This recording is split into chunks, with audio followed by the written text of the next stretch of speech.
Mr. Houston, Here. Mrs. McDaniel. Here. Mrs. Peterson, Here. Mr. Sorensen, Here. Mr. Wright, Here. Mrs. Sheffel. Here. Can I get a motion to approve the November 4th, 2024 agenda? So moved. Second. Any discussion? Vote please. Ms. Atkins, Yes. Mr. Houston, Yes. Mrs. McDaniel, Yes. Mrs. Peterson, Yes. Mr. Sorensen, Yes. Mr. Wright, Yes. Mrs. Sheffel. Yes. Commendation and good news. I just have some generic ones. So our football team has made it to the quarterfinals. Sorry. Everyone have their mics on. Sorry about that, people.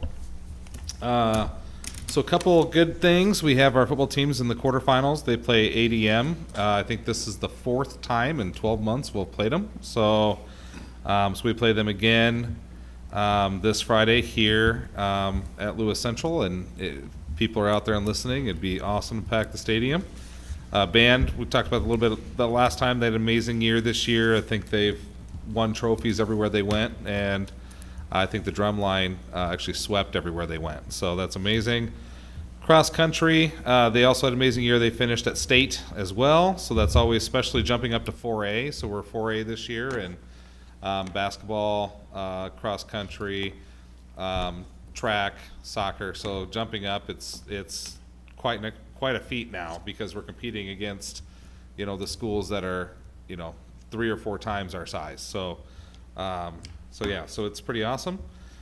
Volleyball made the district finals, kind of lost in a heartbreaker there at the end, but they had just an amazing season. I think they lost a lot last year, and people were kind of wondering what they were going to come back with. And oh my gosh, they had, statistically speaking, maybe even better season than they had last year. So that was awesome for volleyball.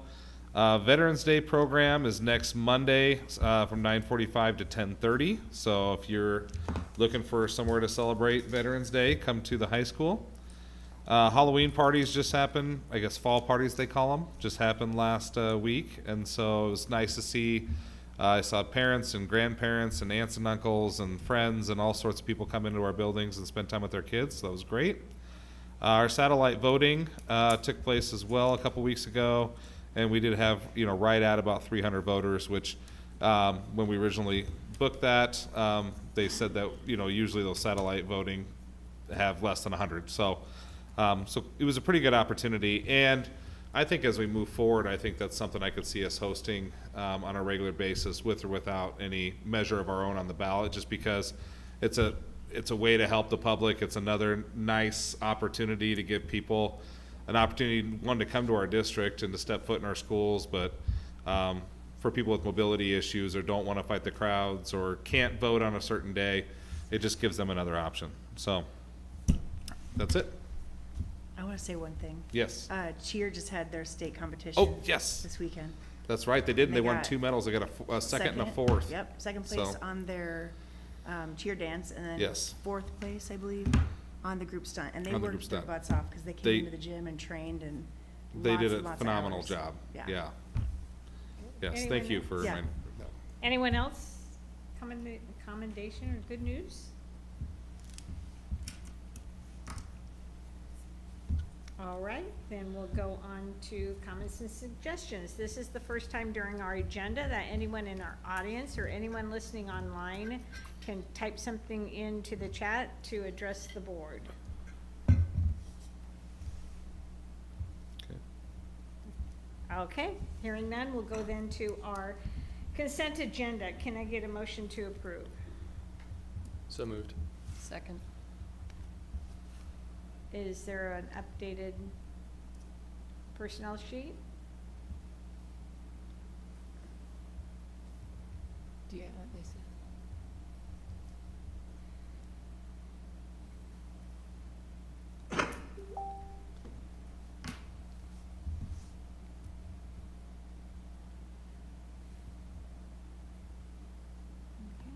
Is there any changes? Yeah, there's a ad for a speech Okay. sponsor on there. Is there any discussion?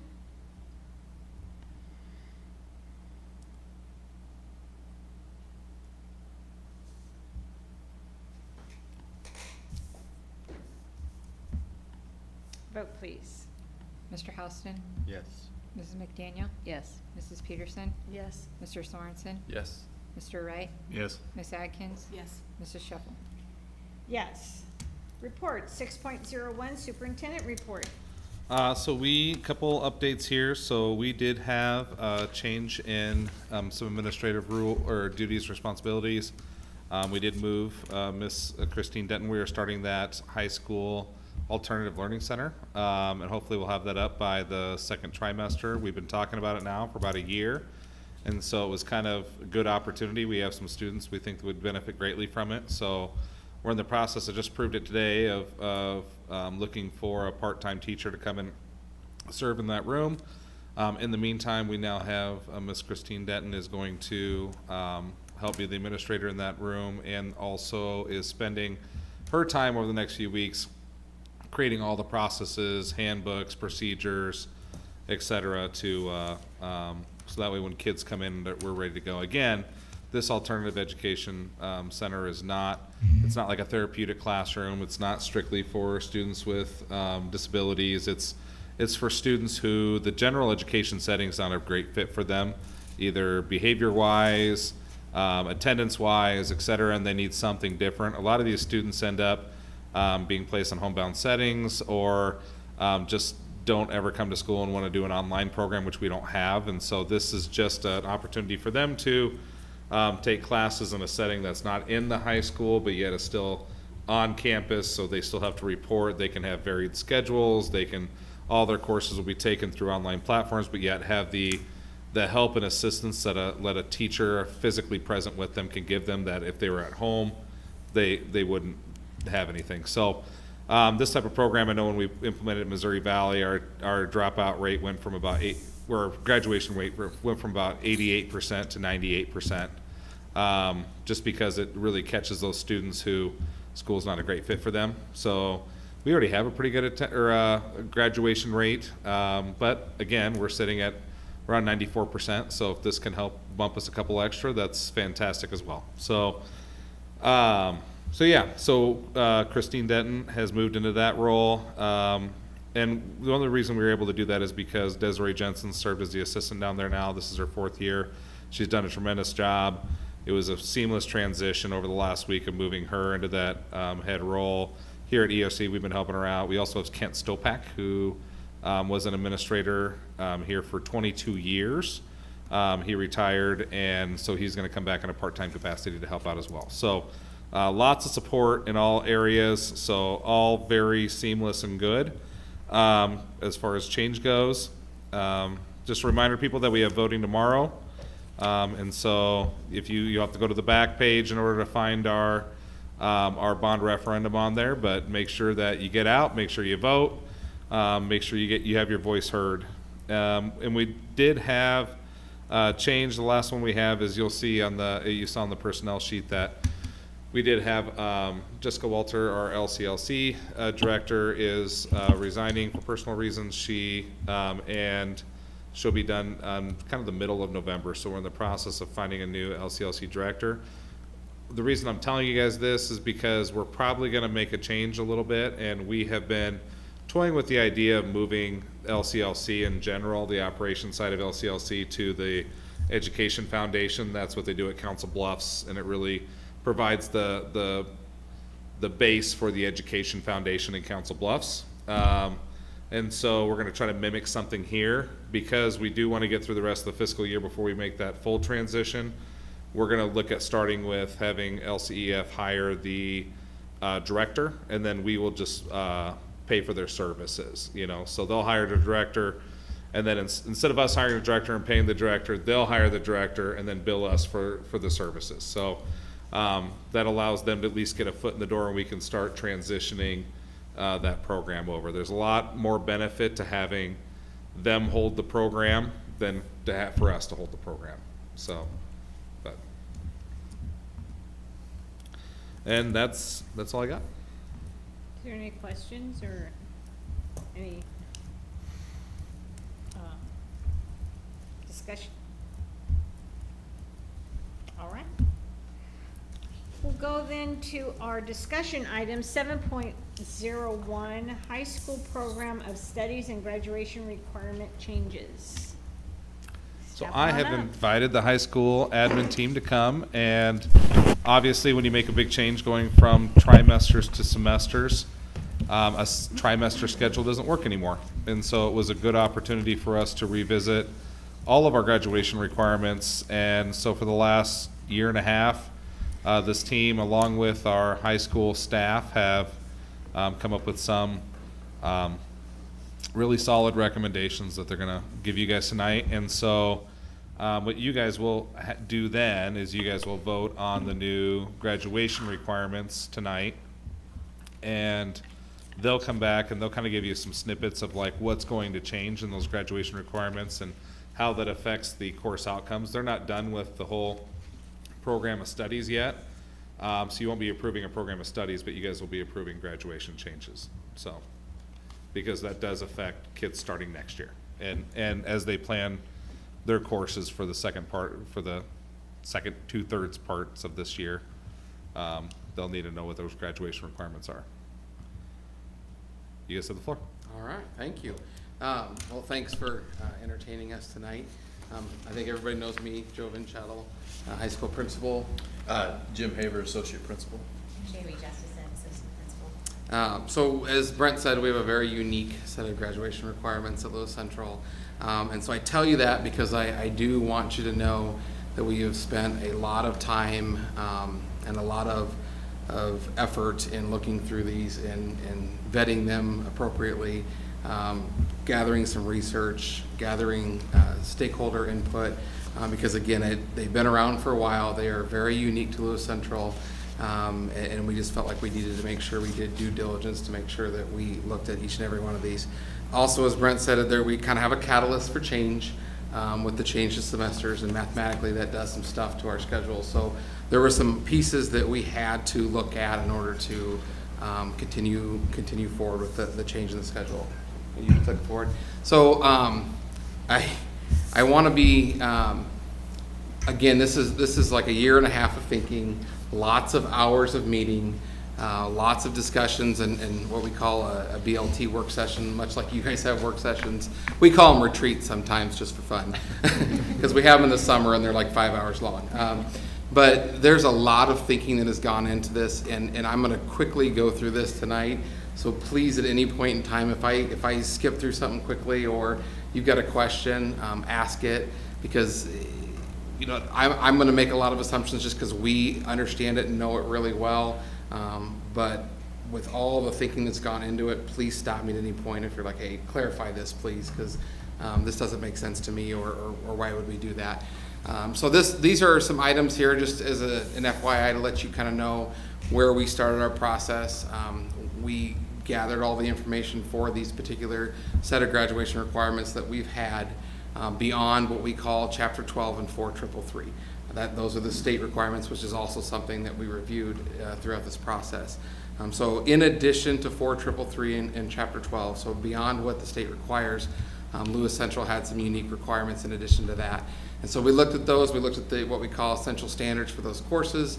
We looked at all the syllabi for those courses, and how each one of them, basically the purpose of each course and what it did. We surveyed some other schools, including the Hawkeye 10. We were in the Hawkeye 10 conference, so we reached out to all the Hawkeye 10 schools. Western Iowa Conference, the WIC, they also filled out our survey for us. And then I looked at half of 4A. So we're at the top of 4A, and just if we look at football, we're at the top of 4A. So I took the top half of 4A and the bottom half of 5A in the state of Iowa, and I sent the survey to every one of those administrators. And we had pretty good response, a little over 40 responses in total. So we have a decent sample size of what other schools are requiring throughout the state. So that was also part of our discussion. We also asked several questions on that survey, including a lot to do with the semester change as well. But part of that survey included graduation requirements and what schools did beyond that 4333 in Chapter 12. We surveyed our high school staff, obviously, as we've gone through the process and had several of these conversations, and they've been a part of this all along as well. Our BLT specifically is the team that kind of ran through all this, and made the final decision in the end. As it says, we've analyzed lots of survey data, we've reviewed the state Chapter 12 accreditation requirements, the offer and teach requirements, and then local board requirements. We reviewed the descriptions and standards and syllabi. There are links there, so if, and I could share it with you too, I guess, I never thought about that, but we'll get this shared with you if you want to look at any of these specific things to see what they're referencing, they're there. We reviewed what our current requirements were, and then again, I want to just reiterate that this is a conversation that we spend an awful lot of time on. Some would probably say that I belabored it, but I do think I've been around 19 years, and I know the passion that existed in our current set of graduation requirements. So I wanted to make sure that we did it right. We took the time to go through it, and we made the right decision. Will you do the next slide, please? Jamie, you wanna- Yeah. So these were some of our priorities that we looked at as a building leadership team as we look to make our final recommendations. The first one is really we wanted flexibility in student schedules. We wanted to make sure that they could access and have opportunities to access the various programs we have in our outside partners, including Iowa Western, through our concurrent enrollment programs, the Zoo Academy relationship that we have with Henry Doorly Zoo, and then our continued expansion of our work-based learning program. So that was something that we kept in mind. And ultimately, we really wanted to look at students being able to have a customized learning program. The graduation requirements as they currently stand felt a little bit like kind of a one-size-fits-all approach. And as we looked at what we wanted our students to be able to have opportunities to pursue, it was really to look at, what are their interests, what are their needs, and what kind of coursework and opportunities can they engage in during high school to prepare them for their individual goals once they graduate. So we are really looking towards providing resources with this potential change to our students and our families, to help them understand what those customized programs can look like, kind of some recommendations around what their pathway could be based on the different career areas that they might be interested in pursuing. We're going to continue to enhance our guidance and support for college and career readiness programming, giving them opportunities to explore on a pretty regular basis all of the opportunities that would be available to them. I've worked with our partners at the Green Hills AEA. We have 2 career and technical education consultants who have helped me with doing some research around what those programs of study could look like.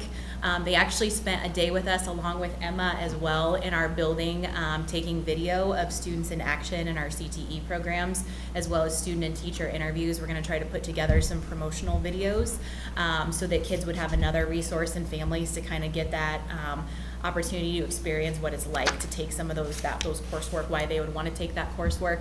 We're hoping we can replicate that with Emma as well in some of our other elective areas. So those are just some examples of the ways that we want to try to support this change and build in additional resources to just promote that customized education program. And the one thing too we talked a lot about was that removing a course as a graduation requirement did not mean that we won't continue to offer it or that it does not have value for our students. There's many of our courses that we'll talk to you about that we will continue to recommend. And I know Joe and I have talked as our kids get into high school that we'll continue to recommend our own kids to take those. So that was something we wanted to qualify as well, that we'll continue to offer those, and we feel like a lot of these courses that we're going to recommend are not necessarily a requirement anymore, are still incredibly valuable for our students. One example I've shared with staff a lot is that, and several of you were, a couple of you were on the board when this happened. When I came in, we had a discussion about changing the requirement from specifically home and car care to one class in the engineering and technology department. And so we did that. We made that change probably back in 08, 09, Doreen, you remember that? And home and car care is still going strong. We still have about 85 to 95 students a year that take it. So it's not like it died or anything. There is just a select group that really want that course and find value in it, and they take it. So I think that is an important statement to know, that we are not looking to get rid of any of these courses, just maybe not having them be a graduation requirement. So there is a link there to the final BLT work session notes that you would have access to if you want to. That was when the final voting session. if you want to review that or look into that. And then that second link there is the document that you have in front of you. And this is kind of our summary document as far as how the transition goes, and we're going to spend the majority of our time kind of looking through that particular document. So again, as has been stated, the main catalyst for a lot of for these changes are, number one, the transition to semesters and what that does mathematically to our schedule, and then the second thing is that customized learning program and our philosophy behind the importance of having an individual plan for every kid to support them. Okay, you want to click? All right, and sorry, Brent and Doreen, I'm going to go over your heads if that's okay, and use a laser pointer. You're fine. So again, I'm going to try to summarize some of our thinking here and go over it fairly quick. So stop me if there's any questions. I'm not going to go into great detail because it's kind of boring, but I'm a huge analytical guy, I'm a math science guy, and this was really fun for me to walk through. These two thought I was a total nerd, but just the thinking, the mathematical thinking behind it. But we started kind of with where are we at today, and that is at 72 credits. So class of 25, which is our current seniors as of now, they have to have 55 credits to graduate, and they have 72 opportunities with trimesters. So it's a 76% pass rate essentially. So we kept that in mind and wanted to stay around that rate of pass rate as much as possible as we progress through the years. The unique piece is that we're going to have to transition. We know that that's the case. Whenever you change graduation requirements, you're going to have to transition with different classes. And that can be a little bit messy at times, and we've got to put a lot of information on transcripts and such, but that's the reality. We would have had to transition with stuff anyway, moving to semesters, because we have C sections of courses. And obviously with semesters, we're not going to have C sections of courses. So our thinking as we tried to progress through this, if we just look at total credits at the top, our goal is we literally looked at how the difference in possibilities that exist each year for every class moving forward. So for instance, this year's 11th graders, they will have had 1 year at trimesters of 18 sections, and then 3 years on semesters of 16 sections. And so that gives them a total of 52 opportunities. So with that said, then sticking around that 76%, that put us right around 52 graduation requirements. So the class of 26 will need 52 graduation credits to graduate. So then moving on down, the current sophomore class, the class of 27, they have 68 possibilities because they'll have 2 years of trimesters and 2 years of semesters. And so that around that 74% again puts us right at 50. Then class of this year's freshmen, which is class of 28, again staying with that percentage, they have 66 opportunities, so they'd be right around the 49. In the end, we landed on 49, and 49 seems really odd because, Joe, why wouldn't you just go 50, right? We talked about that a lot in the BLT. Like, why do we want 49 credits to graduate? One of the main reasons why we stuck to the 49 was that we don't have it happen often, but in my 13 years in administration, we've had a couple kids who have gotten permission to graduate early for a very specific reason. So one of the main ones we have is they want to serve in the armed forces. And they are just at that point in their life, and they're mature, and they're 18, and they want to go serve, and they want to be done in 3 years. And our trimester schedule, right now, the flexibility would allow that to occur. If we go 49 credits, which obviously mathematically works out to be appropriate, that would allow a student to, if they were perfect, they could still graduate in 3 years, because they would have 48 opportunities, 16 times 3, and then they would have 1 credit for driver's ed. So essentially, they could still graduate in 3 years. And again, it doesn't happen often, and we don't sign off on it unless there's a true reason for it. But there have been a few over the years that had a legitimate cause to graduate early. So that's kind of why we went ahead and stayed with the 49, because that does give that possibility, or it exists that way. So as far as the colored squares go, this is kind of our thinking on the transition out. On the left-hand side, you are going to see the graduation requirements that exist beyond 4333 and Chapter 12. So this is in addition to what the state requires. These are the graduation requirements that Lewis Central High School requires in addition to. So obviously for this year's senior class, all graduation requirements stay the same. They don't change. And then what we start to do as the years progress is we start to look at how the number of sections that they would have had access to changes as we transition to semesters, and we start to remove then a couple as the years progress. And when I say we specifically choose what to pick because of the access that the classes had. So one of our main goals, because of our philosophy of being able to provide some very specific opportunities for kids, we wanted to make sure that no single department was in a position where they had to not offer a course in order to offer a certain class a graduation requirement. So what I mean by that is Health 1's a great example. So freshmen generally take Health 1. So this year's freshman class has had Health 1 now. This sophomore class, the junior class, and the senior class that are currently in the building, the majority of them have already taken health. So when we take that requirement away, we're not putting the health department in, or the PE department in a position where they have to not offer something to offer health to have access to the majority of the class. Does that make sense? And so that's kind of why the progression is the way it is. So for example, this year's juniors and seniors, so these two boxes here, they have already, by the end of this year, they will all have had access to parenting. So the majority of those kids will have taken parenting. So, you know, you may have a few that we have to pick up later on, which is fine. We're still going to offer parenting, but then this year's sophomores, that's not a requirement any longer. So the FCS department will not be required to have the 10 sections of parenting because that class will no longer need it. They have gone through all the classes that will require that as a graduation requirement, if that makes sense. So there's a lot of purpose and thinking behind how we're transitioning out the requirements and then the total number of credits. Skip ahead for me, please.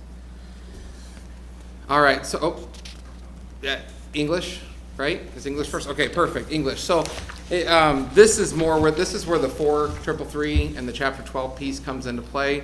So our graduation requirements will look a little different in those core areas. The red column over here is our current graduation requirements, and then these are current junior class, current sophomore, current freshman, and current 8th grade class. And so something like English, you're not going to see a huge transition in.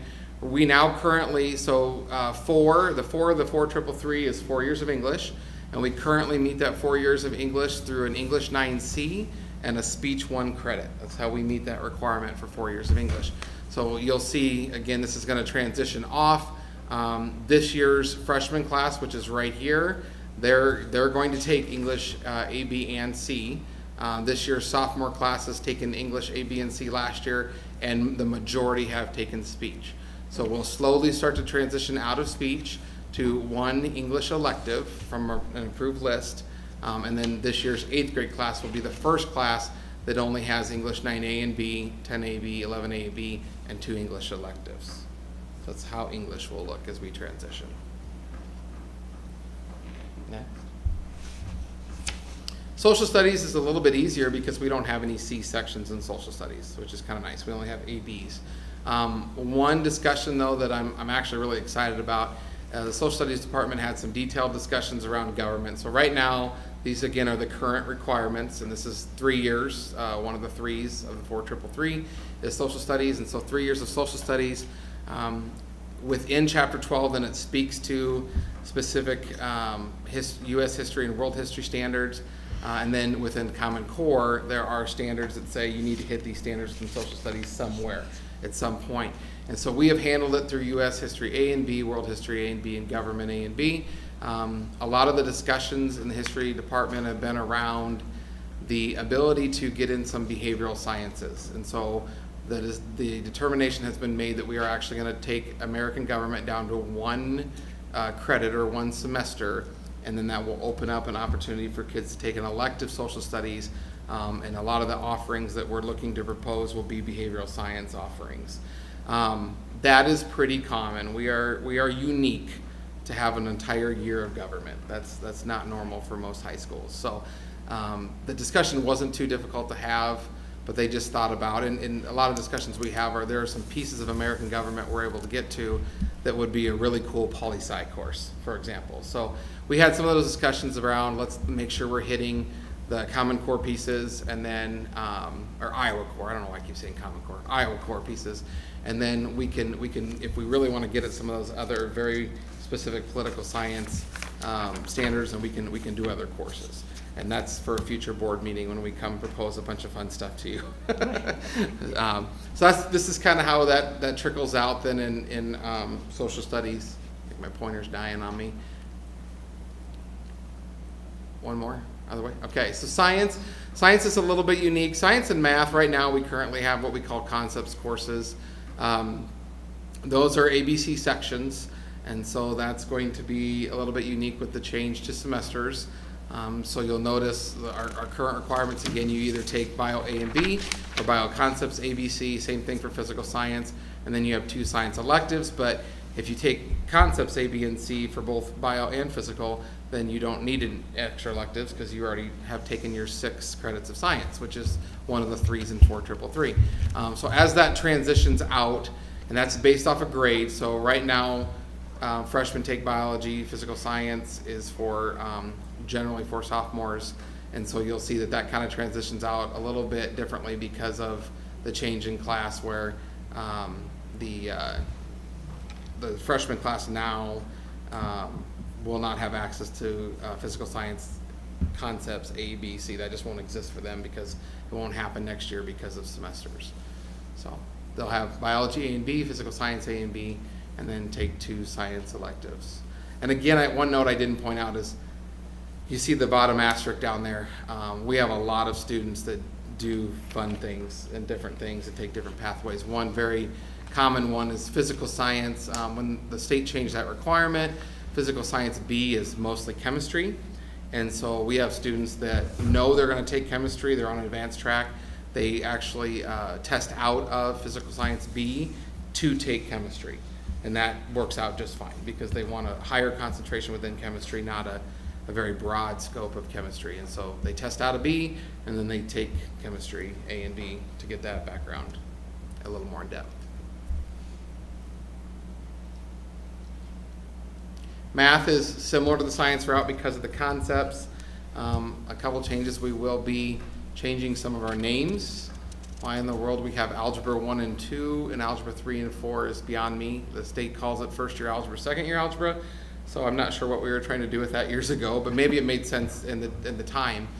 So we will be changing some names to be Algebra 1A and Algebra 1B and Algebra 2A and 2B. But the same concept with the concepts courses as they will transition out as students have access to them. So very similar to science on the math side. Physical education will not change. We're meeting chapter 12 on that, so nothing changes there. 4 credits, most kids take far more than 4. The health credit, so for the current class, next year, in the next 2 years, classes health will still be a requirement. I would anticipate health is one of those classes that sees high enrollment. I think it will continue to, we've got a very fun, exciting teacher in there. Kids love him. And he's teaching a lot about wellness for the rest of your life. And I honestly see that course being one that stays strong. I even potentially see that department as adding some courses in there that could maybe even potentially get on the track of nursing or something down that realm. So I'm excited for what that has to bring. The post-secondary planning courses, which were workplace readiness and college readiness. The class of 2026 will be the last class that has the one or the other. And then the life skills requirements of personal finance and parenting. This year's juniors will be the last class that will have that as a requirement to graduate. And then again, this was the kind of the total number then in the end. We have 55 credits now with 16 to 18 other electives is where we currently sit. This is the page that's kind of exciting to me because when we're all said and done and the transition is over, we're going to be looking at 49 credits, but 19 credits for electives. So when you think about it, so yes, we maybe have reduced some of the sections we can offer by switching from trimesters to semesters, but we're actually increasing the number of elective opportunities. And that is obviously just in line with our goal of those personalized plans. So once the transition kind of is finally done, we're going to be a spot where kids will be looking at 19 other electives in addition to their 49 very specific credits they have to take. Whew, that was a lot of talking, wasn't it? I think it's exciting though. Yeah, I think so too. So I threw a lot out there for you. Again, this is the transition plan in draft form until it's board approved. What questions you guys have? I have two, Yes. and I don't know if this is a question for you or you. With health going away, I had always thought that was a state requirement. Do they still do the 4th grade and the 8th grade health discussions? Yeah, so we're, 7th grade, isn't it? yeah, we're required by chapter 12 to, chapter 12, right? Yeah. Yep. Confused, chapter 12 and 20, chapter 12, to provide like health, but it's just embedded. It's not like standalone health, it's just embedded throughout. So we do offer health classes at the middle school, so they still have, I think, actually, Billy Sanders teaches them right now. I think he does 6th, 7th, and 8th grade health.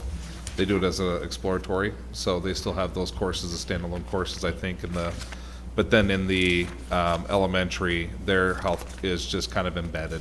So they don't have like health time, it's just within their general instruction. So sometimes they might have it as part of their reading curriculum, usually it's just part of PE requirements, so the PE teachers will kind of teach health.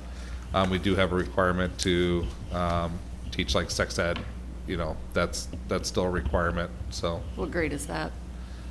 I think it's, 5th grade, they do a Yeah. little touch base on it essentially, and then 7th grade, Landon's going through it right now, where they're talking about some of the health issues and. Okay.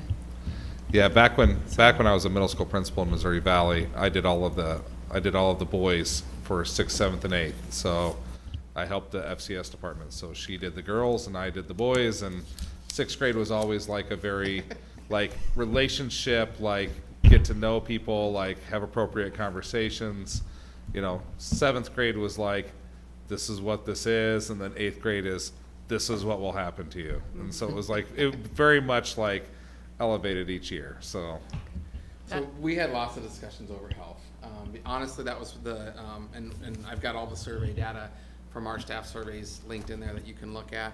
That was probably the one course that our personal finance and health were the two courses that our staff as a whole had Well, a hard that's a time. great segue, because that was my second question. Getting rid of. Our discussions around health have been similar in that if you actually looked at chapter 12 requirements, the high school does not have a requirement to do anything other than offer and teach it. The requirements really live in the middle school, and we believe strongly that once they get to us, like, we're not teaching them stuff they don't know around that. Like, they're learning it in much younger ages than when I learned health. I know that for a fact. So our discussions were kind of around, yes, the emphasis needs to be at the earlier levels, because that's where they're really learning some of those pieces. Like I said, a lot of what Mr. Coleman's brought in as he's joined us is a lot of that emotional and psychological health stuff. It's been amazing, just how to be a good person and how to self-regulate and how to manage. Kids are really enjoying it because it's very relevant to them. And it's less about things like sex ed and STDs and stuff, like what we think of our traditional health. So again, the requirement from the state is actually heavier in the middle schools and in the younger grades than it actually is in the high school. Okay. Good question, though. Well, and thank you, and like Yeah. I said, my second was, I'm looking at life skills and the personal finance, and you hear a lot of that kind of out in the community of, I can't believe they sent these kids out without learning how to balance a checkbook Yeah. or do this or that. What was the discussion Yeah, around well, and that? actually, I don't know if I should say unfortunately, we still teach balancing a checkbook, which is unique because generally that's the first time kids see checks. I was gonna say, I'm dating myself using that as my example, sorry. No, it's okay. There were a lot of good discussions around personal finance, and in the end, I think it's really important to remember we are not taking personal finance away. My child will take personal finance, 100%. I also feel a duty and obligation as a parent to teach them a lot of that in addition to that. But Claire and Kate will both take personal finance, no questions asked. Again, I think we have to remember, though, there's a difference between taking a course away and taking the graduation requirement away. There are certain kids that don't need to take it as a graduation requirement. Maybe it's because of their personal backgrounds, maybe it's because of what their parents have taught them, Maybe it's because the path that they're gonna go on, not that there's any path that personal finance wouldn't be important, but you could say that about every one of those requirements. And that's a lot of the discussion that we had, is everybody could argue why their course is the most important course in the school. And we come down to those, we want to give students choice so that they can have an individualized plan that is very tailored to them. So it may be that if my parents have taught me what I need to know in personal finance, I'm gonna now take that opportunity to go take a welding course, or I'm gonna take that to take my CNA license, or I'm gonna give that up to go to take a what's the law enforcement class? I just drew a blank. Criminal justice class. Like, you know, our goal would be to say that it exists, and we have no problem with, we want kids to take it, absolutely. But when you make it a requirement, then it potentially keeps them from doing something else. So we're not saying they're not important. Every one of those things is extremely important. It's just, you know, it's unique to say, is it more important than what I want to do in lieu of that? So. To follow up on that, how many, statewide from your survey, how many do have that as a requirement versus Personal not? finance was, Or life skills in general? personal finance was one of the, I think it was around 23% of schools. Still do? Still do.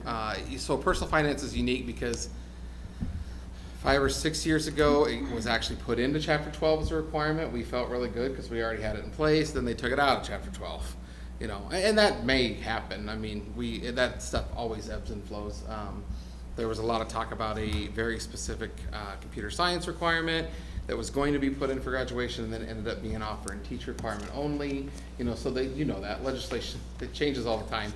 So it's not to say that it won't come back. And again, we plan to offer personal finance, and I would anticipate that we have lots of students take personal finance. I don't see that one being one that changes significantly. I don't even see parenting changing significantly. I think there'll be a lot of parents that say, I took parenting when I was a kid, you're gonna take parenting too. You get to take the baby home. That's always, kids always talk about that. But again, to that particular student, maybe there's a student that says, I don't ever plan to be a parent.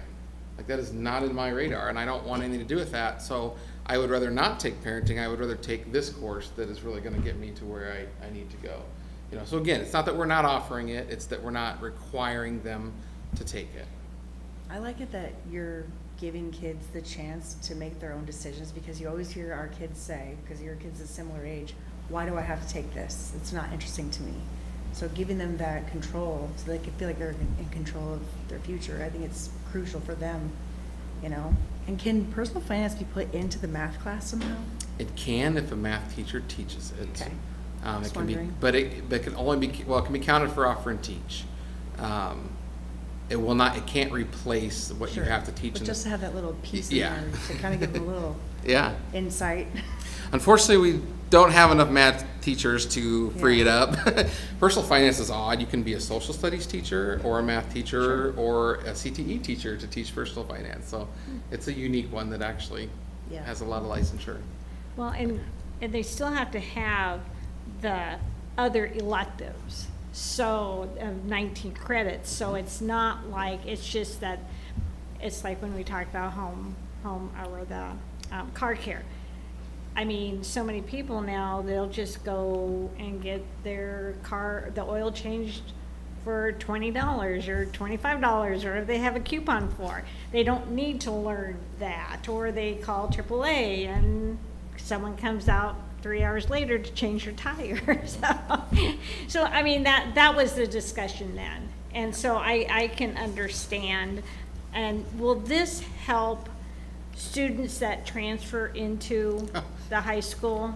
Because I know that's one thing that's been, we've had, you know, so many requirements. So if they come in as a, you know, parents move into the district and they're, you know, junior year, they're coming in from another school that don't have as many requirements. And so then they have to hurry up and get health in there. They have to hurry up and get, you know, all of these in there. And so will that help in Yes, that that is a aspect? great point. We have, I wouldn't say a ton, but we have students every year that come in for various situations that end up being very disappointed in the fact that their entire senior year is full of very odd requirements Yeah. that are very specific to Lewis Central. But it is what it is. Right. And they do them, and Right. it is what it But, is. but we want to make sure that any student coming in, especially in the later in high school, that have the opportunities, because maybe it's not parenting, but they want to take the welding test or welding class, and so that, I think that will help tremendously. And our vision absolutely is, every time we've talked, going back to that philosophy behind individual plans, this does not mean, in fact, I would argue that we're actually increasing the expectations and not lowering them. I think with the change of semesters, going from 72 to 68, I think that alone is going to cause people to have to be more concentrated in their studies, know exactly what they're going to take, be planned out. But as Jamie explained, as Ms. Justison explained, we are going through detailed processes where they look at their values, skills, and interests, and then they're building plans based off of that. So now, instead of saying, I'm going to take off half my senior year, I'm going to be very focused in my senior year, and it's going to be around these things. So our goal is to keep kids on campus more, and less about sending them, home early or having open schedules, and more about, nope, you're going to focus in on something, and here's your plan. Yeah.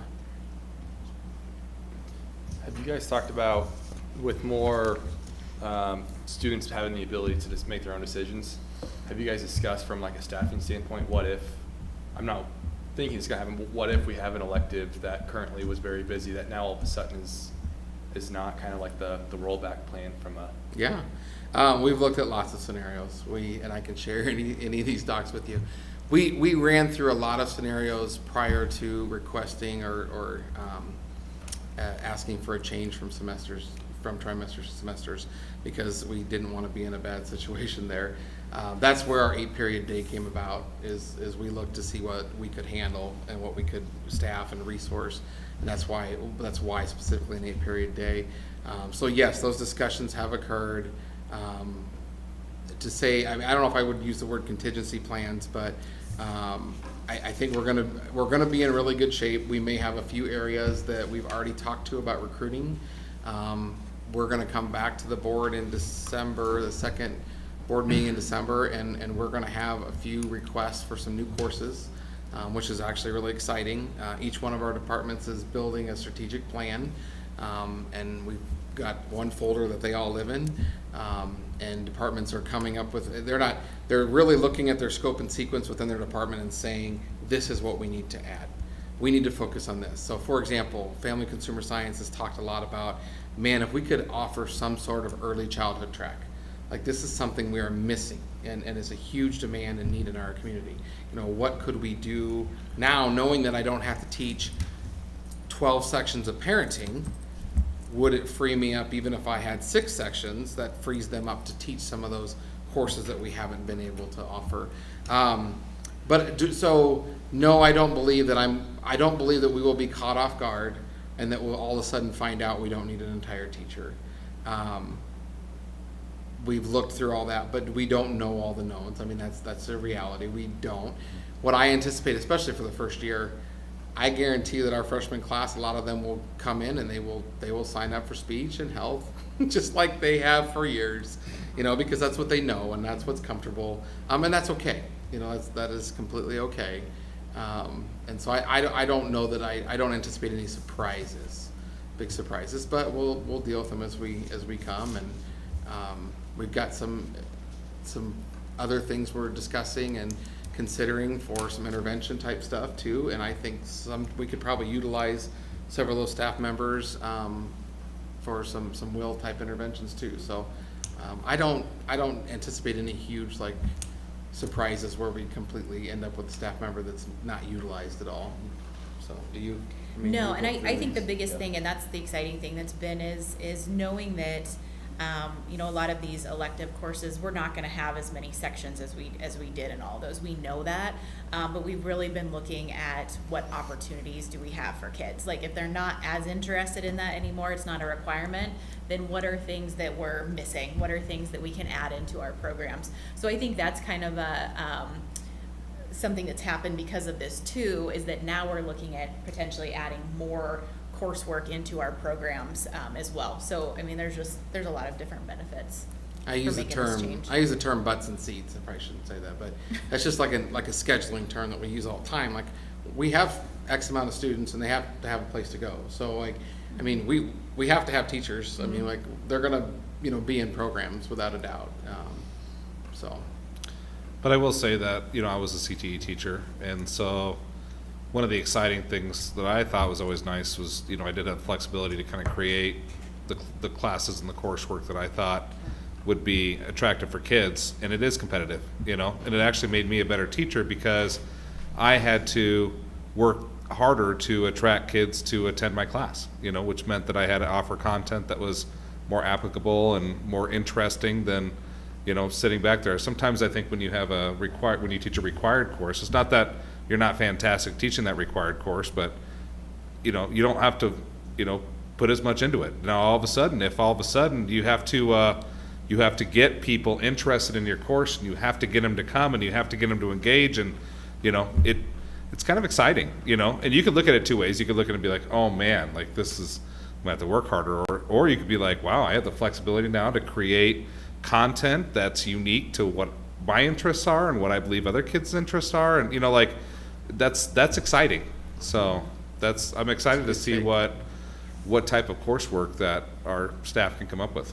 Yeah, and we're really seeing that across the board in all of our departments, actually. I mean, I don't know, almost all of our departments have some sort of proposal for either a new course or a modification or change to a course. So they've just been really evaluating this, another, I think, good opportunity with all these changes to just look at what are we offering, and is there anything we can adjust or change or improve and make better. So it's been good. Cool. There's been a lot of good thinking. Yeah. I guess that was one question I had for you. For the sections where you had the ABC and you're going to AB, has there been any thought process to taking some of what you're consolidating out to make those into two sections and then creating a separate elective from those? Yeah, and so those concepts are the intervention of time, which is kind of a sticky thing. They're really not a great design. Honestly, had we stayed trimesters, we would have been having a lot of conversations about how that time was utilized. So a student that took, and English 9C is a little bit unique, I can talk about that in a minute, but the math and science concepts courses, we would have had to overhaul anyway, and how we utilize that time. So they're not necessarily getting different content to be consolidated, but the district is going through the MTSS solution tree work, and it's been amazing. And we've had a ton of conversations around how are we going to support those kids that are currently in those concepts courses without C-sections, essentially. So those conversations have been really fun and exciting, and we've got some good plans in place there. 9C is a little bit unique. So 9C was created back in early 2000s. And the purpose of this particular course was to provide kind of a freshman seminar. And so we added a term, and at the time we were bringing in counselors. They were working with the classes a lot, and so that was the reason for the additional term. And over time, that's just kind of morphed into not existing. And so I think we'll be fine from a standards perspective of getting all the AB stuff done. And then the exciting thing, like English is one of the departments.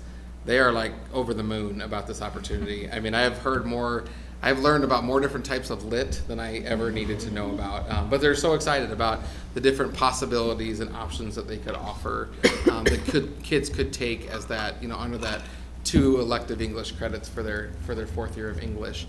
So to your point, I think they are really getting excited about what different content can be provided that they otherwise would have had that C-section for. I think you'll see a win-win. I think you'll see kids who are in courses that they want to be in, and I think you'll see, in response to that, I think you're going to see teachers get to teach some different courses that they're really passionate about, filled with kids that want to be in those courses. That makes a difference too. So speech one is a great example to look at. So speech is a great class. Like I absolutely believe that every kid should learn how to speak, to publicly speak. So most schools embed that into English, which I understand, and we'll probably have to do some. We will do some of that. But in addition, what it actually offers our kids is they don't have to take it freshman year anymore as a speech one class, but instead they could take it their sophomore, junior, senior year as Iowa Western Public Speaking. And so instead of having to pick between Speech 1, a graduation requirement, and Iowa Western Public Speaking, they have that opportunity as upperclassmen now to take that course. I mean, what a great opportunity to be able to do that instead of having to take Speech 1 as a freshman. Now, obviously, it's a good class as a freshman because it gets you kind of rolling, but we're just going to have to embed that into English 9. That's what most schools do. That will just have to be part of our English curriculum. And really all curriculum. I mean, social studies classes, I mean, there's no reason why students can't learn public speaking skills in other content areas as well. So, good questions, guys.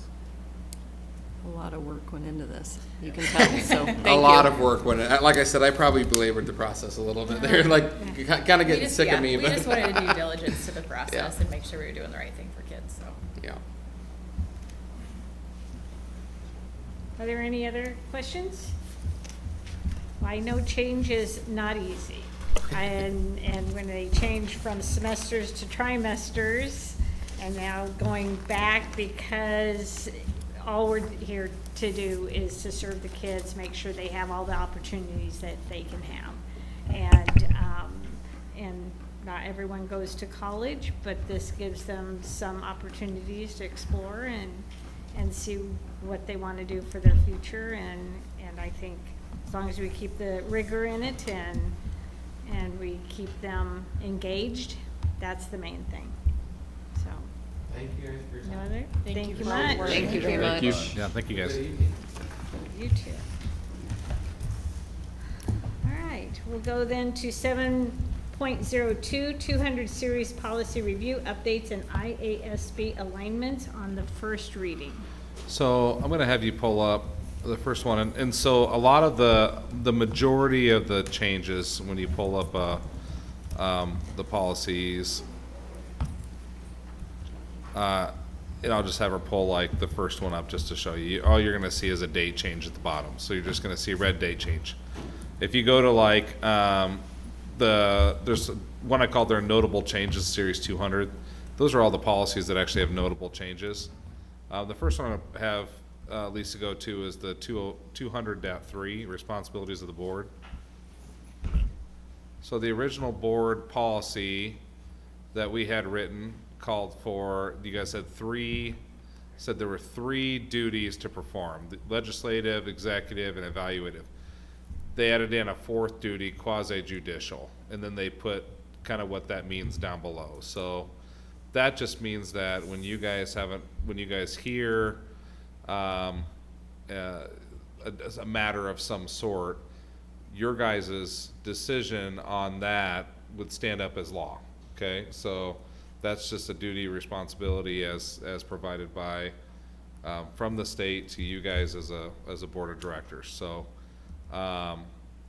one of the things to note here is that because of this judicial process, it is important to notice that it does say that you guys, in order to serve, the only way you guys can serve as in that quasi-judicial duty is if you are a neutral arbitrator. So, especially related to student disciplinary action. That means in order to preserve your neutrality, to hear and decide upon these matters, you guys should not investigate or get involved in any student disciplinary matters or employment matters that may become before you. Okay, and you guys don't. I haven't had a situation where you guys have, but that's one of the things that what's really hammering home here is that when you guys hear of things that are happening out in the community, your initial thought is that you want to help, you want to try to figure something out, you want to inquire about it. And so I'm going to do my best to tell you if I know that it's heading towards some sort of a disciplinary action. I'm just going to tell you I'm not at liberty to tell you about that because you might have to rule on that. Okay, and that just helps keep your neutrality. I'll give you the information that I feel like are bare bones and that you guys can at least gives you guys an opportunity to think through it. But if you get too much information, you're going to have to abstain from making any kind of decision on any sort of disciplinary action or anything. Unfortunately, we're kind of in a small community, so you're going to hear a lot about everything anyway. And so it's just one of those where there's always, I always said 2 sides of the stories, there's usually 3, there's one on each side, and then the truth lies in the middle. So, And that would include if you get a phone call. yep, Because yeah, that's- just anything. If you get a Just phone turn around call, and say, yep. you need to go through the proper channels, you need to, here's the superintendent's phone number. Right. You know, you don't want me to hear. right, and you can tell them that. Be like, listen, I would love to help you out, but the more I know, the less I'm going to be able to do anything about it from the board level. Because if I know too much, then all of a sudden I'm biased and I have to recuse myself from making any board decision. Right. So, but like I said, you guys, this hasn't been an issue here, so I feel like this has always been kind of like the unsaid thing. In fact, I know I've had conversations with people about like, I would tell you more, but it might come back, it might come out to be something different. So I'll try to keep you guys neutral. So anyway, so that's the first change. If you go to the next one, which would be 2004. This is one that we never had in board policy, but obviously with the evolution of social media, this is one that IASB recommends. It's essentially just kind of laying down the guidelines that says, number one, that the board president's the speaker of the board in an official capacity, that the board's going to act as, an appropriate board member when posting on social media. So if I were you guys, I would just go through that. And this is word from word, just copy and paste from what IASB recommends. So just go ahead when you guys get a chance to read through that. Like I said, the night's just the first reading, but I did want to call your attention to it, so read through it. If you guys have any questions, concerns, comments, I'm more than happy to engage in the conversation. But yeah, that's pretty much what IASB spells out. And again, this isn't a mandatory policy. This is just one that IASB recommends. So if you guys decide, this is not something that we believe we need to have, that's fine as well. So, okay, you want to go to the next one?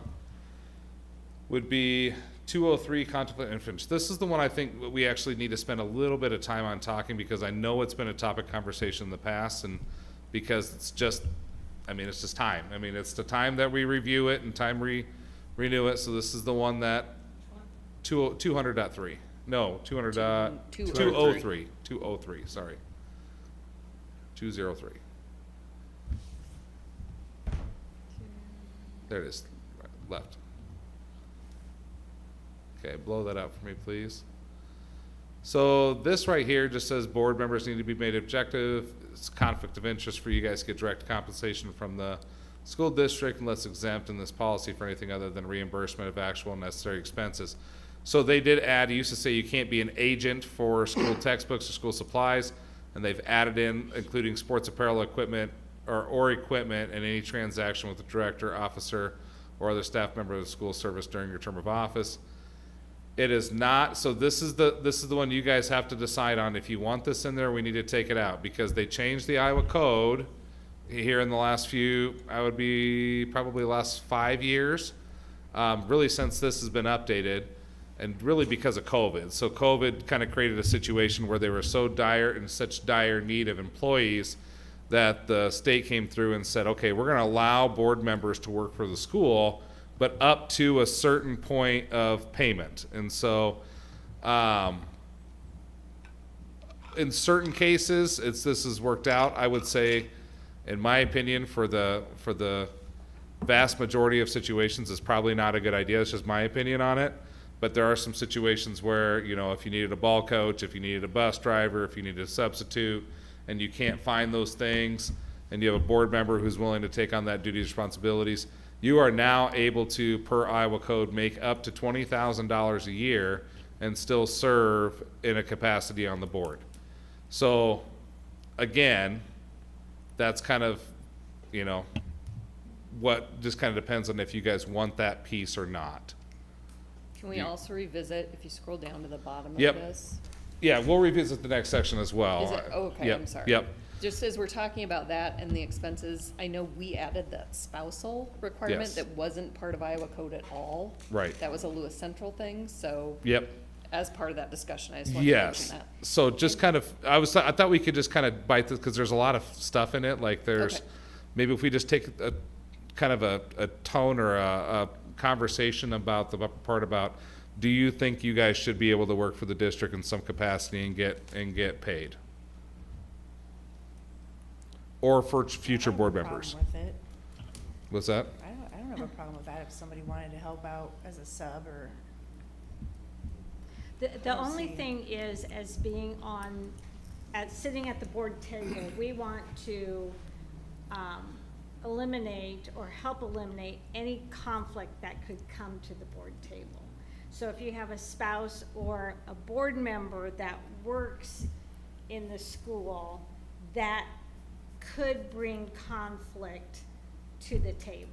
Would that not have them just abstain from that specific situation? Should there be a Okay, conflict? what if your spouse or the board member isn't the right person for that job and they get overlooked, but the board member is upset because why didn't you hire my They spouse? just have to deal with it, honestly. But that can bring conflict to the table. Sure. And so if we're trying to avoid any conflict like that, I think that's why. And this has been in the policy. We scroll up to the From- part where it just talks about the new section there. Yeah, but this has been in the policy for years. I don't know. I've been on for 21 years, and it was before Right. my time. And then I think when we reviewed this last, we kept the dollar amount low we didn't have it up to like the 20,000. Yeah, We that had- wasn't in there. All the red is brand new, so, Correct, yes. but we had a policy that did have, okay, you can earn, so if someone wanted to come and. See, that's where, It was 6,000, I think. I don't agree 6,000. that a board member can make money, but your spouse can't? Like, That's what I'm that's, saying. Yeah, I well, don't think and that's, that and like I said, I think if we broke this down first and just said, rather than lump them together, I think should Right. we say right now, like, do you guys believe board members should be able to compensate? Because that first section up there only talks about board members, you know? Right. And then the next portion talks about a little bit about, it's less about necessarily like, it's not direct compensation. So the top one's direct compensation. So that says you can, part-time temporary employment benefits a board member, you can make up to X amount of dollars. The next section really talks about if you have interest tied to a particular, maybe it's a company or a whatever and you're gonna benefit for it. Let's say, and this is the way that I can think about it. Like, let's say I have a board member that owns a farming operation. We buy this land down here, and now all of a sudden, they came to us with the highest bid to farm the land. So they're gonna pay us the most to be able to farm the land. The board member is because they're part of that organization, because it's part, and I'll just pick on Amy here. Let's say it's Adkins Farms, okay? And they come and Amy's name is on Adkins Farm, like she's gonna directly benefit from it. However, if it's up in a competitive bid situation, that might be an opportunity to say, well, it's a competitive bid situation, you know, your family or your ties want it, or whatever it is, you know. One of you guys owns the gas station down here, and the gas station wants to put out a bid for our just gasoline that we're filling our vehicles with, you know. We don't necessarily want to exclude them because they might offer us the best bid, but if they're on a board, you know, so that's kind of the two things right there. One is, do you think board members should benefit directly, you know, or be able to work for the school directly in part-time or temporary involvement? And then if so, what is that dollar amount? And then the next one is do you think that the second one can stand where essentially a board member is tied to an organization, but otherwise it's, you know, you're kind of out, you know, you wouldn't be able to participate. We're a small enough community that I think the second one makes sense to me. The first one, in my opinion, it's got to be totally kind of up to what the board thinks. I mean, I'll roll with whatever, but And then did we maybe that's what it is, we took the dollar amount out.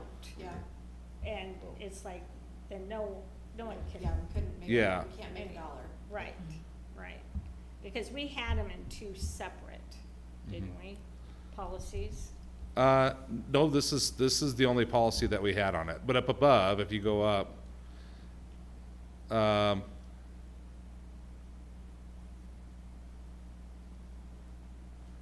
just conversation. So that top sentence is what you guys had on there. It is a conflict of interest for a board member to receive direct compensation from the school district unless exempt in this policy for anything other than reimbursement of actual necessary expenses.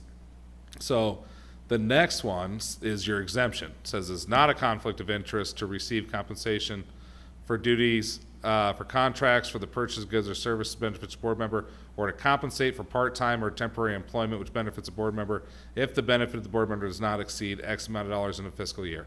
So, like, that's your exemption. Like, no, you're not allowed to benefit. It's kind of like an oxymoron a little bit, like, and this is the exact way that the board policy is written in IASB. So it's not like I did any funky, writing or anything. I think the board just stopped at that top one and said, nope, it's a conflict. We're going to keep the original wording. This then allows the board to say, however, if you work in a part-time capacity, and you're going to make up to $5,000, $10,000, whatever it is, we're okay with that. So. What do other districts do? It's about 50-50. Yeah, so it just kind of depends. Some districts, typically larger districts, don't allow the board to work for the district at all. You're not allowed to make any financial compensation. The smaller districts, I think, just due to the strict work, what's available in your area. Like I know in Missouri Valley, we allowed it because, like for instance, I might have needed the board president to coach basketball for me, Did you junior high have basketball. Any big conflicts with that situation? I never actually had anybody work for us, Right. so it never became a thing. Well, they could volunteer coach. They could, yep. Yeah. Yeah. But we did get to a situation where I could not find a junior high basketball coach, so when they changed the law, I was like, oh my gosh, yes. So I did talk the board president at the time into potentially going back and getting his coaching endorsement so he could be a junior high basketball coach for us, and we would have paid him for his time, so but like I said, that was kind of a one-off. It wasn't like I had anybody regularly in the buildings or working for me or anything like that.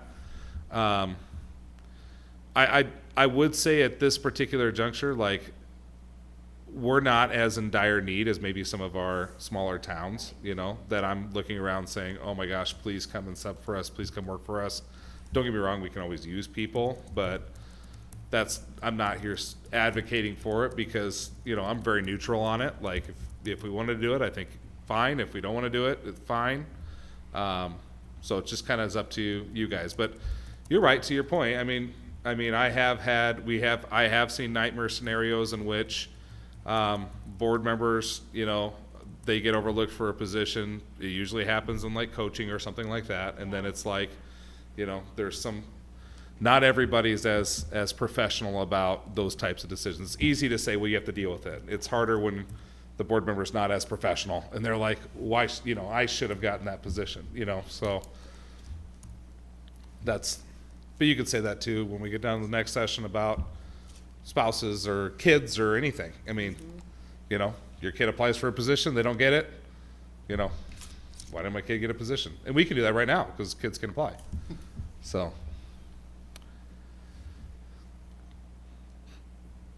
Any thought? And we don't have to decide this tonight. I just wanted to be able to bring, when we bring it up next board meeting, we can at least have the conversation about which way are we feeling on it.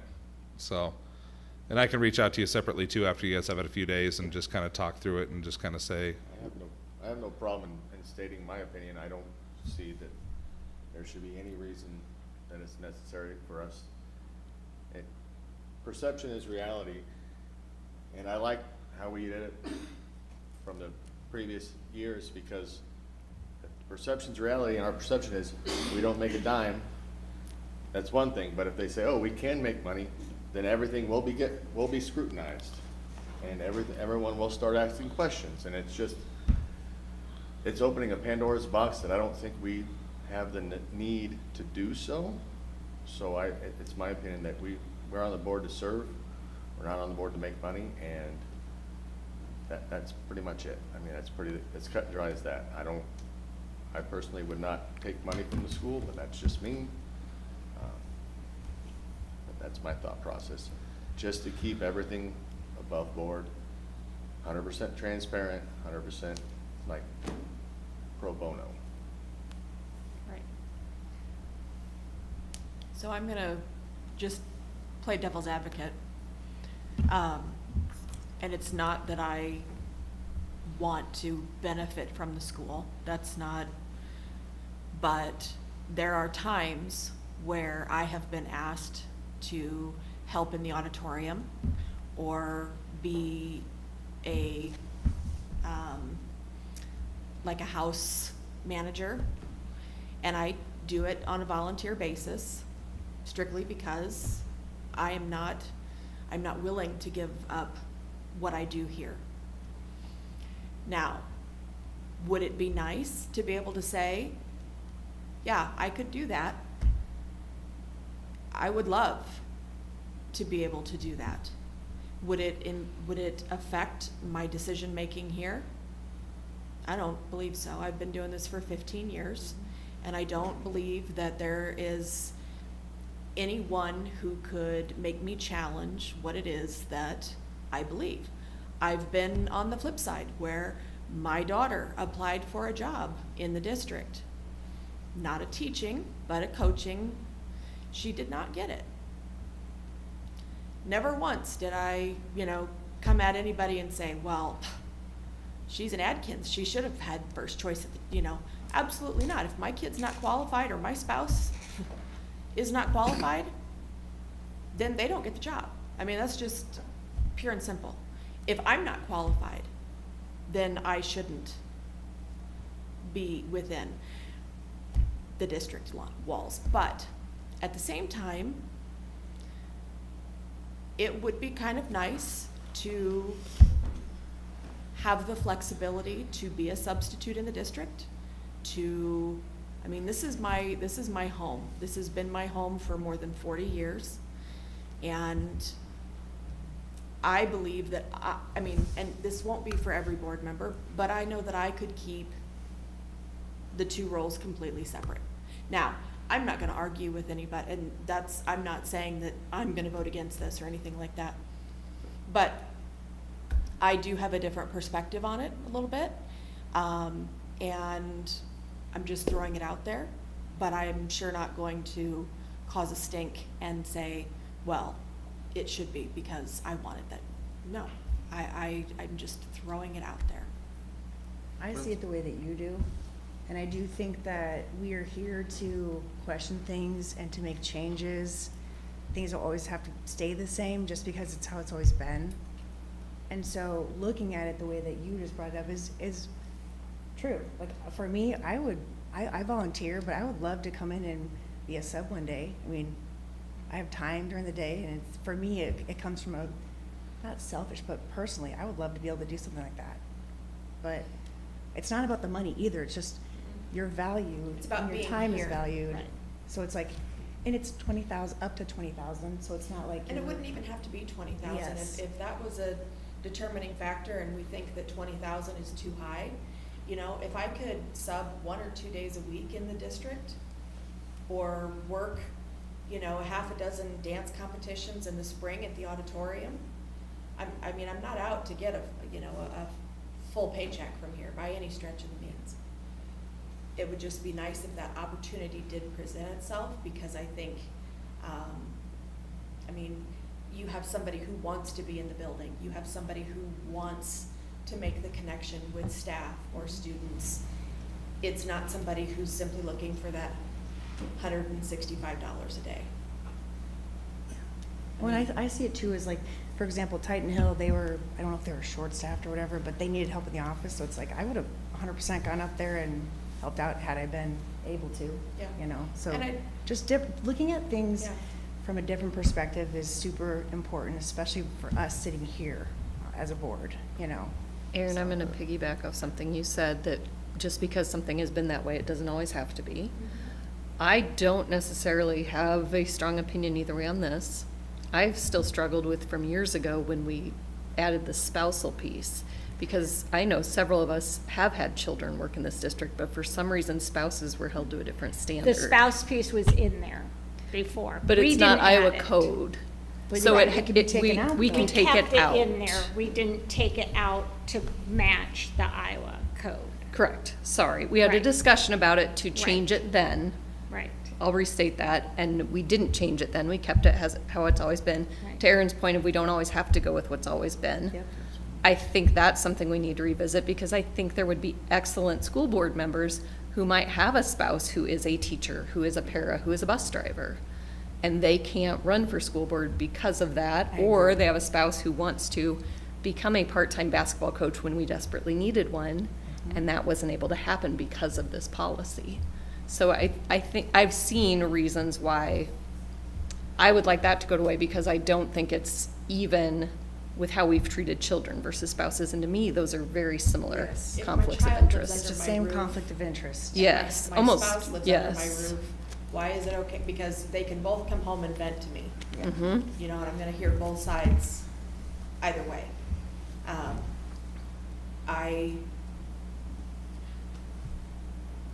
I think change, I hate change. Let's just say, I hate change. I don't like it. I like same thing all the time.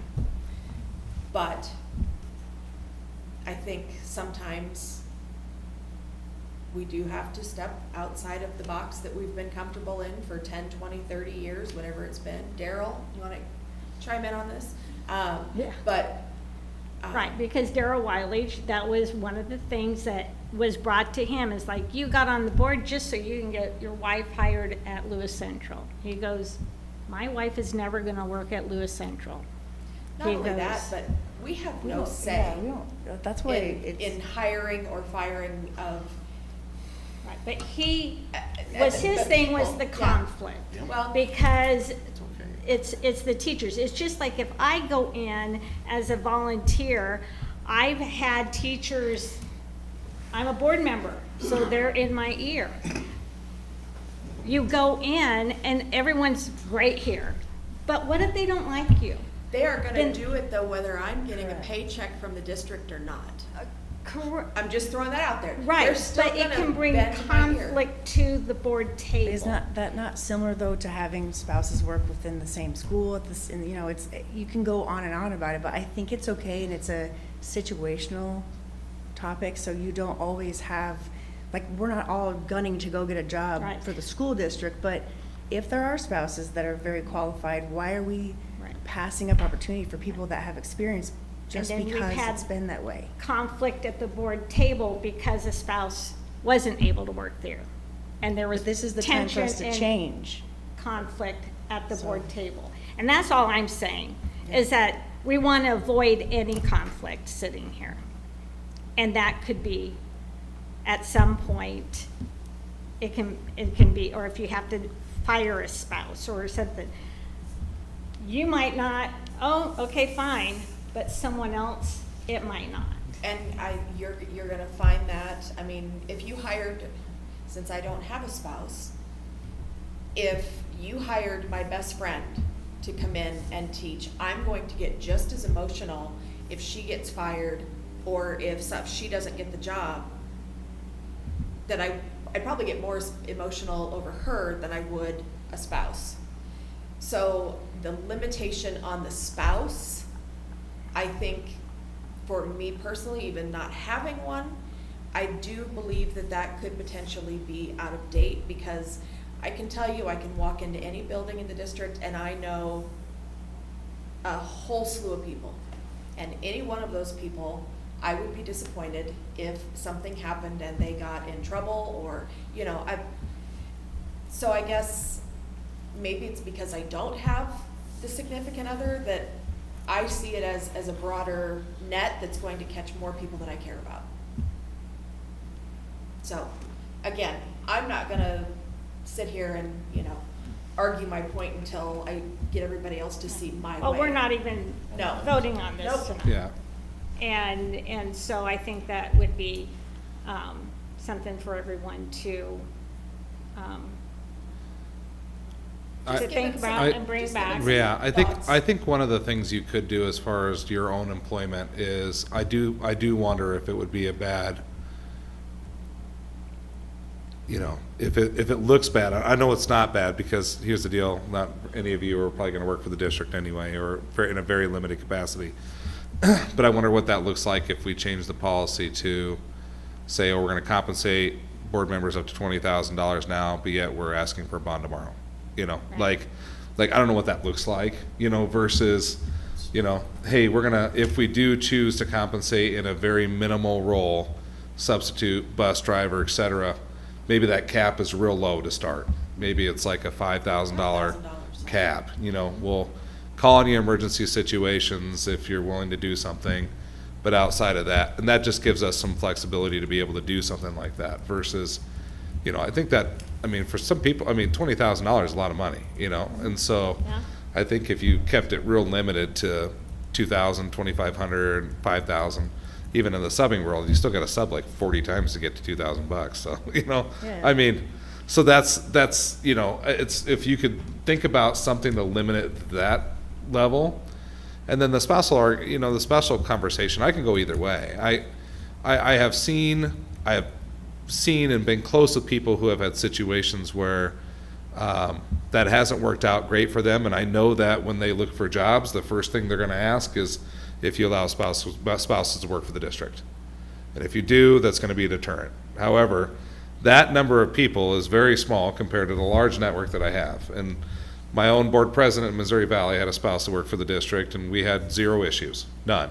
Like, so, but, you know, I also don't think I'm that hard of a person to get along with a lot of our, you know, employees. So, yeah, I mean, I think it goes either way, but to your point, like, it could be anybody. It could be a best friend, it could be a niece or a nephew or a cousin or a uncle or anybody else that works for the district that you have a tight connection with that, you know. My biggest thing would be, to your point, I agree, like, the conflict, it's a very conflict-free board right now. You know, like, I worry, not with you guys, but in future elections, you get other people on the board, you know, what does that look like? Because you guys are setting policy that's not just for you 7, it's for, you know, the next 7 and the next 7 after that. And so, now I hope you guys all stick around for a long time, but that's, you know, realistically, that's probably not going to happen. So when we look at what policy, what precedent are you setting? Because here, we don't change precedent very often. You know, it's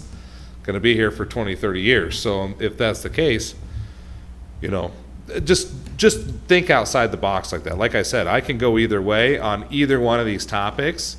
I just need to know how to write the policy. So I'll probably come back. If you guys have any real firm, I'll probably come back with options next time. I'll probably say, here's an option of, we're going to allow, this policy allows, is basically staying put, where you can't work for the district, spouse can't work for the district.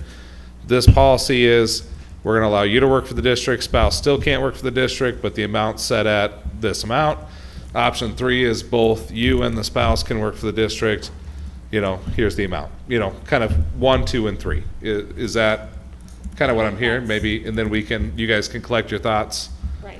And then we can come back in 2 weeks and hopefully have a kind of decision on that. Right. So. And this is the best time, I'm glad we're doing this, because Right. before, when it's presented, it was to make changes for a For board somebody, member. yes, and that's- yeah. That's never Mhm. what we do.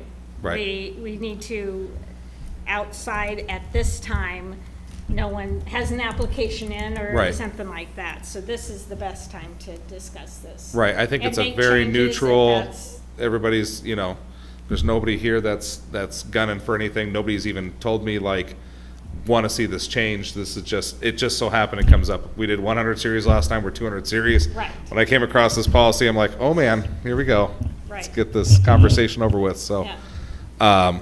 But yeah, are you guys good with that? I'll bring 3 options next time, Absolutely. kind of to vet, and then we'll kind of go forward. Yeah, I've just got a quick question. So they have the insert amount up to $20,000. What's the minimum amount that should be brought to the board for approval anyway? 20,000. Oh, I thought it was less than that. No. Used to be- changed that. There was 10, there was a changed that earlier. 10,000 Okay. amount. Yeah. And we just changed it, I think, since you've been here. Yep. Because it was Right before. right Yeah. before. Mhm. Yeah, it's 20,000 you bring to the board, that's pretty standard. Okay. We have so many $10,000, we was 10,000 Missouri Valley, I was bringing a laundry list of items every meeting, so. The state's maximum for any individual board member is $20,000, so that's why they have insert up to 20,000. My recommendation would be go with something significantly less than that, so. I mean, 20,000 is almost a full-time bus driver, so, but, you know, if you wanted to, for instance, if you wanted to coach a junior high basketball team because we were short, it'd be, you get $2,500. You know, if you wanted to do show choir, it's $2,500. If you wanted to sub, it's $165, you know, so it's significantly less than that. But we're not stopping anyone from volunteering. Correct. No. So, Okay? all right, My computer shut off on me here real quick.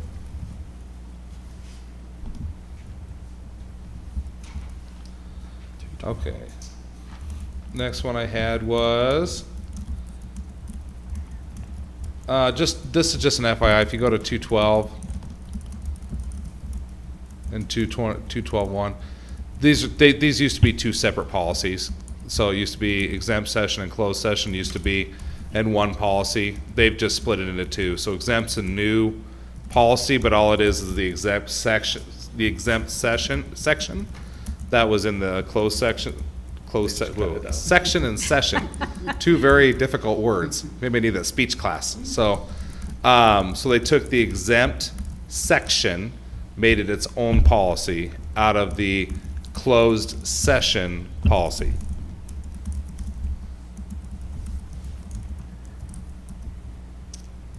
And that's it. So your homework then, I need, besides reviewing all these policies, is to go back and just kind of give an idea on if you guys want a social media engagement policy, because that one doesn't have to be, but it's an option. And then number two is you'll have to decide between one of the three policies I'll present on employee conflict of interest.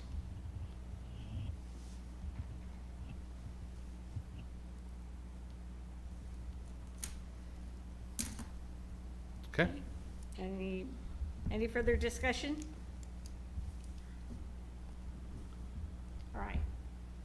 7.03 amendment, school-based interventionist AEA agreement. So the chronic absenteeism law change at the state really created a kind of a backlog for us. So now we are sending probably 10 times the amount of letters that we sent before. And then on top of that, when you reach like 15%, which is 9 days, then you're on a plan that meets weekly for the rest of the school year. And it's just a touch base weekly, but you have to meet every week. So that's all state changes. So that's a lot of legwork. So we have people assigned at every building. So it's usually our school-based interventionists at Titan Hill, the high school, and the middle school. At Kreft, it was Desiree Jensen, who was the assistant principal when she got moved up to head. That really kind of takes, I don't want to have to do, now you're all of a sudden the head principal and you still have to do all this absenteeism stuff. So our SBI at Titan Hill, we only have her 3 days a week. She just works 3 days a week for us. So this would be to buy one more day a week so she could do all that chronic absenteeism stuff at Kreft. So, so that's kind of what it is. It seems a little bit higher because by moving from 3 to 4 days a week, now we have to pay benefits. So that's why it's higher than what it was before.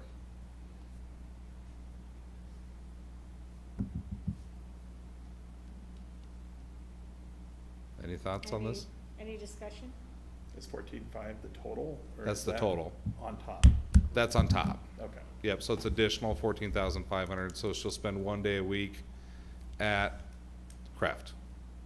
We did think about, you know, do we try to hire like more of an attendance clerk to come in at a lesser rate and do this, but with all the legalities and the training that goes into keeping us up to date on this, that could end up being more expensive in the end if they end up doing a poor job. So, in the form of lawsuits and everything else. So, making sure that we have trained people to be able to do this. Any comments, discussion?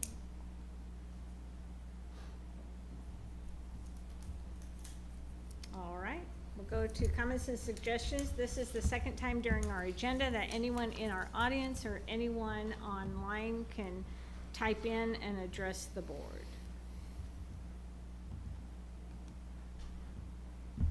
Hearing none, we'll then go to our action items. 9.01, high school program of studies and graduation requirement changes. Can I get a motion, please? Madam President, Mr. Sorensen, I'd like to make the motion to approve changes to Lewis Central High School graduation requirements as presented starting the 2025-26 school year. Second. any discussion? I want to thank anybody who had their hand in that, because that was not a small feat. And I think the opportunities that it's going to present are going to be huge. So thank you to everybody who worked on that. Absolutely. Vote, please. Mrs. McDaniel? Yes. Mrs. Peterson? Yes. Mr. Sorensen? Yes. Mr. Wright? Yes. Ms. Atkins? Yes. Mr. Houston? Yes. Mrs. Shuffle? Yes. 9.02 amendment, school-based interventionist AEA agreement. Madam President, Mr. Houston. I'd like to make a motion to approve the amendment to the school-based interventionist agreement with Green Hills AEA for the amount of $14,500. Second. Any discussion? Vote, please. Mrs. Peterson? Yes. Mr. Sorensen? Yes. Mr. Wright? Yes. Ms. Atkins? Yes. Mr. Houston? Yes. Mrs. Shuffle? Yes. Mrs. McDaniel? Yes.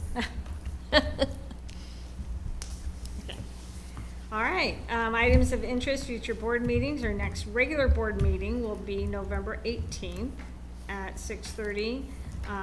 Voting is tomorrow when we have a referendum on the ballot for the bond vote, which is tomorrow's Tuesday, November 5th. Lots to vote for. And IASB State Convention, or the conference, is November 20th to the 21st. Anything else? No, if you need me, I'll be down at the courthouse tomorrow night. So sweating it off. So. Okay. All right, with that, can I get a motion to adjourn? So moved. Second. Did you get first and second? All in favor, say aye. Aye. Opposed? Hearing none, we're adjourned.